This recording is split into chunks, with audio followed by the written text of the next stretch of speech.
बीती रात एम्स दिल्ली में पूर्व प्रधानमंत्री मनमोहन सिंह जी का निधन हो गया। वो काफी लंबे समय से बीमारी से जूझ रहे थे। आज सोलन में कांग्रेस द्वारा श्रद्धांजलि अर्पित की गई। मीडिया से बात करते हुए स्वास्थ्य मंत्री कर्नल धनराम शांडिल ने मनमोहन सिंह जी के निधन पर दुख व्यक्त किया। उन्होंने कहा कि देश ने एक महान अर्थशास्त्री को खो दिया।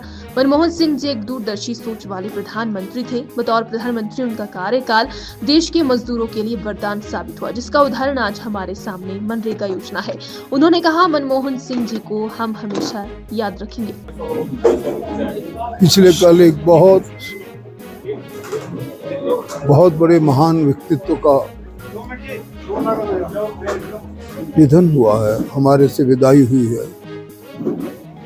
महान व्यक्तित्व डॉक्टर मनमोहन सिंह, जो सरलता और सादगी और ईमानदारी के प्रतीक थे। मैं समझता हूँ एक ऐसे प्राइम मिनिस्टर इस देश के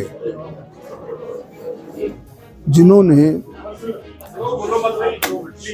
संसार के लिए ये दिखाया कि कम बात करने के बावजूद जो उनका सशक्त चिंतन है वो दुनिया के सामने आया। तभी मैं एक बार सुन रहा था जब बराक ओबामा जी ने कहा था कि when doctor Manmohan Singh speaks the world lessons. वो बात क्यों कही उन्होंने? क्योंकि वो बहुत कम बोलते थे, परंतु चिंतन उनका इतना सशक्त था। आप अंदाजा लगाइए, आम लोगों के लिए मनरेगा जैसी स्कीम का चलना, जिससे आम लोगों की आर्थिक शक्ति बने, आम लोगों के जीवन में सुधार हो, उन महिलाओं को जिनके पास सचमुच से कोई और आर्थिक मजबूती नहीं होती, वो उनकी मजबूत हुई। इस प्रकार से वो जहाँ पे आर्थिक सुधारों के जनक के रूप में जाने जाते हैं। आप जानते हैं कि दुनिया की बड़ी बड़ी आर्थिक जो शक्तियाँ हैं, फाइनेंशियल पावर्स, हम उनमें 5वें स्थान पर आए, इसलिए कि डॉक्टर मनमोहन सिंह की जो संबंधी नीतियाँ थी, फाइनेंशियल से रिलेटेड नीतियाँ थी, वो इतनी स्ट्रॉन्ग थी और इतनी सॉर्ट ऑफ सशक्त थी कि हम लोग अपनी आर्थिक दशा को सुधार सके। 91 के दिनों के बाद का बहुत बड़ा इतिहास मैं समझता हूँ।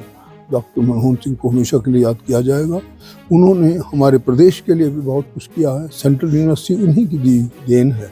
और इसी प्रकार से बहुत सी जितनी भी मैं समझता हूँ स्कीम्स जो हमारे गाँव के उत्थान के लिए, जो गरीब लोगों के उत्थान के लिए, एक मनरेगा ही नहीं और भी दूसरी जितनी थी, राइट टू इंफॉर्मेशन उनके वक्त आया, राइट टू फूड उसी वक्त आया। ये सब चीज़ें जो हैं सुधार की तरफ और आम आदमी के जीवन को अच्छा बनाने की तरफ जो कदम दिए थे। मैं तो उनकी सादगी को इसलिए भी जानता हूँ कि जब भी उनके पास जाते थे घर में तो स्वयं उठकर आपको पानी खुद ऑफर करते थे। इतने सिंपल विचार के थे।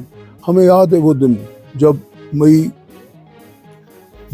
तकरीबन 2004 की 22 मई का दिन था, जब madam Sonia Gandhi president of India को मिलने के बाद आई और हम सेंट्रल हॉल में थे सारे मेंबर पार्लियामेंट। तो हम सुनने चाह रहे थे कि क्या अगला नतीजा, क्या अगला फैसला होगा।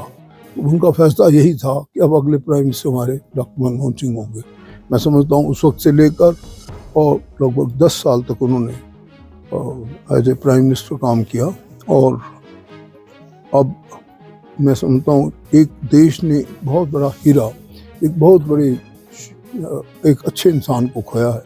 हम उनकी आत्मा की शांति की प्रार्थना करते हैं और आशा करते हैं कि हमारे लोग उनसे आर्थिक नीति के बारे में हमेशा उनकी बताई चीज़ों को याद रखेंगे।